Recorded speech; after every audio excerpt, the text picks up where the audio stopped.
Speaker, across Ontario, small and rural town residents rely on their local community newspapers for information about their communities. For many of these local newspapers, their business is moving into the digital marketplace.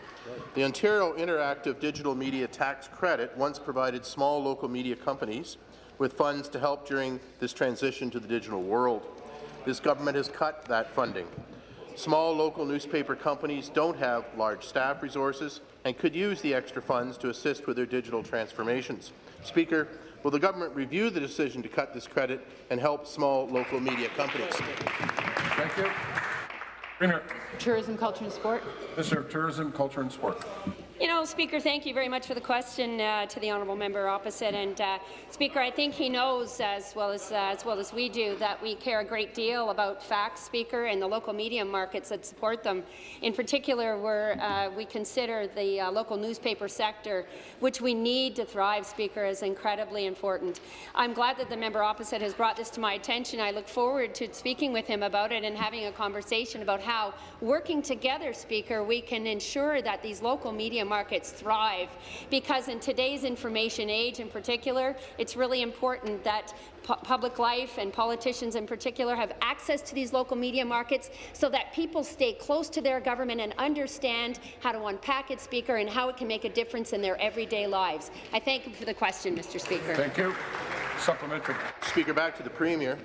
Speaker, local newspapers are the lifeblood of small communities. They deliver news, sports scores, coming events, advertising, and much more to their residents. The Ontario Community Newspapers Association reminds us that the rapid arrival of the digital age has left these small-town companies struggling to keep up. The Ontario Interactive Digital Media Tax Credit helped these companies deal with the new digital frontier. Speaker, again, will this government reconsider the cut to this program and extend local newspapers an important lifeline? Thank you. Minister. To the Minister of Finance, Speaker. Minister of Finance. I appreciate the question, Mr. Speaker, and the member opposite is making reference to tax credits that were actually something they asked us to cut when they told us to support Don Drummond and all his recommendations. And we recognize the importance of providing tax credits on the digital media side for those very purposes that they were intended. And that's what we're doing. But I appreciate the concern, because we all share the same concern about the effects this has on local media outlets. And we want to encourage them to take advantage of the operations that are available to them, but it is going digital, and there is more and more news items that are going through alternate sources. But the member opposite sat in this House and asked us to make those cuts, and we took the precaution to ensure other services are available to those same media outlets. Thank you.